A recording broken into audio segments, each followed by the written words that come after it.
शांति। हमारे आदरणीय महारथी मधुबन के आदि रतन, हमारे मधुबन की जितनी भी सेवाएं होती है, हम सभी मधुबन में आकर रहते हैं, तो जो सारी स्वच्छता होती है तो भाई साहब ही करवाते हैं। और हमारा मधुबन इतना स्वच्छ पवित्र दिखता है तो हमारे अशोक भाई जी की वजह से। अशोक भाई जी बहुत महान हस्ती है, ब्रह्मा बाबा से डायरेक्ट जुड़े हुए हैं और रोज़ अमृत वेले बाबा के मधुबन की झोपड़ी में 4 धाम में रोज़ अमृत वेला करते हैं और बाबा इनको नई नई प्रेरणाएं टच करते हैं।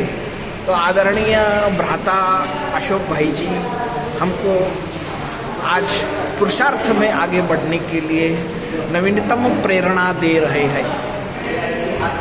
ओम शांति।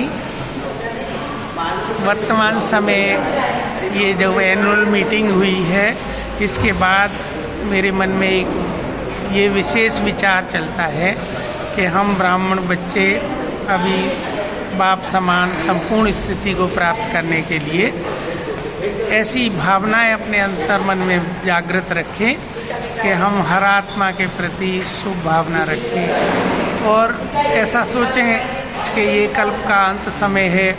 हम एक दूसरे को मिलते, एक दूसरे का गुणान बात करते, ये फील करें कि बाबा ने हमको एक दूसरे से मिलाया है एक दूसरे की उन्नति के लिए। तो भावनाएं हमारी पॉजिटिव रहें, सबके कल्याण की रहें और ये मन में भाव रहे कि ये आखिरी मिलन हम सबका ऐसा है जो फरिश्ता रूप को धारण कर हम सब फिर नई सतयुग दुनिया में एक साथ इकट्ठे जाने वाले हैं। तो जैसे कहीं हम घूमने फिरने या प्रोग्राम बनाकर संगठित होकर जाते हैं तो कितना खुशी खुशी जाते हैं, तो ऐसे ही हम सब संगठित होकर अब बाबा के वतन की सैर करने के अभ्यासी बने और मन में यही भावना रखें कि अब वो दिन दूर नहीं है जब हम सब फरिश्ता रूप धारण कर बाबा का नाम भी प्रत्यक्ष करेंगे और सच्ची सच्ची मन की मौज का भी अनुभव करेंगे। क्योंकि मन इस नील गगन से नीचे रहते रहते ऐसा अनुभव करता है कि अब पंछी इस पिंजड़े से उड़े और इस नील गगन से पार अव्यक्त स्थिति धारण कर सूक्ष्म वतन का अधिक से अधिक लाभ लें। बार बार मन में यही भावना हमारी बनी रहे, सबके लिए यही हो कि हम पंछी बन उड़े भी और दूसरों को भी उड़ाएं। मन में यही रहे कि बस आत्माओं अब वापस चलो, अब रिटर्न जर्नी का समय आ चुका है। बाबा हम सबका आह्वान कर रहे हैं और फिर शीघ्र ही बाबा परम धाम का गेट खोलेंगे और हम सब उड़कर बाबा के साथ जाएंगे। फिर नई दुनिया सतयुग की दुनिया में जल्द से जल्द इस सृष्टि को हरा भरा करने आएंगे।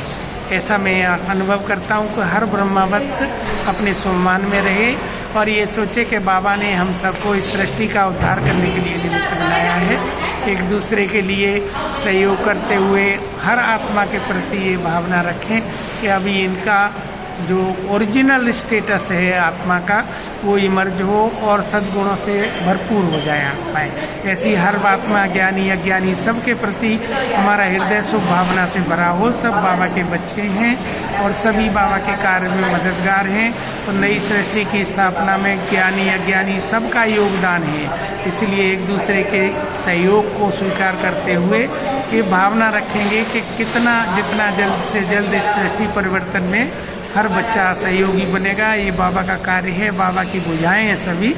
इस भावना से हम एक दूसरे को देखते हुए उन्नति करें, अवगुण किसी के भी चित पर नहीं लाएं और ये भावना रखें कि भाई जितना हो सकता है हर पुरुषार्थी है अपने हिसाब से पुरुषार्थ कर रहा है, लेकिन मन में ये जरूर रखें कि अभी ये कर्मातीत अवस्था को पाने वाली आत्माएं हैं, इनसे अवगुण विदाई लेंगे और बाबा का नाम प्रत्यक्ष करने के लिए सद्गुणों की इनके ऊपर बाबा नित्य प्रति बरसात करते हैं।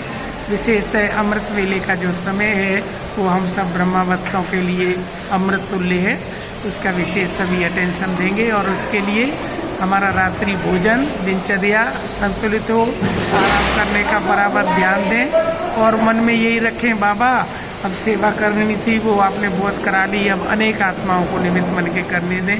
हम साक्षी भाव से बैकबोन बनकर एक दूसरे को सहयोग करें। मैं ही करूं ऐसी भावना से दूर उठते हुए हमारे मन में ये हो बाबा के बच्चे हैं सब, कोई भी बाबा निमित्त बनाकर अपना कार्य करा रहा है, हम सकाश देने का काम करें, एक दूसरे को सहयोगी बनकर आगे बढ़ाएं। यही मेरा शुभ संकल्प है कि हम ब्राह्मण बच्चे अब अपनी कर्मातीत स्थिति को इमर्ज रखते हुए जल्द से जल्द बाबा के श्रृंगार रूप को स्वीकार करते हुए बाबा जो वतन में रोज़ बुलाकर हमारा श्रृंगार कर रहे हैं उस पर फोकस करें कि बाबा हमें आह्वान कर रहे हैं, आओ बच्चे आओ, अब इस पुराने जगत पुरानी दुनिया और इससे उपराम होकर मेरे पास आओ, मेरी बाहों में समा जाओ। ओम शांति।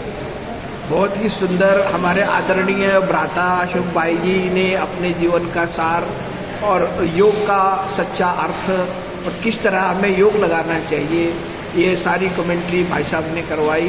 तो हम इनके सभी भाई बहन हम इनके बहुत आभारी रहेंगे कि हम अपने जीवन का जैसे होता है ना, दूध है फिर दही है फिर मक्खन है फिर घी है, तो भाई साहब ने डायरेक्ट हमको घी खिला दिया। अपने जीवन में कितना इन्होंने अनुभव किया है वो अनुभव सारा इस 5 मिनट में भाई साहब ने दिया है। तो हम ये चाहते हैं कि भाई साहब ने जैसे अनुभव किया, जैसे कमेंट्री करी, तो आप भी निरंतर ऐसी कमेंट्री करते रहें और लक्ष्य को प्राप्त करें। बहुत बहुत धन्यवाद आदरणीय मधुबन निवासी भ्राता अशोक भाई जी। ओम शांति।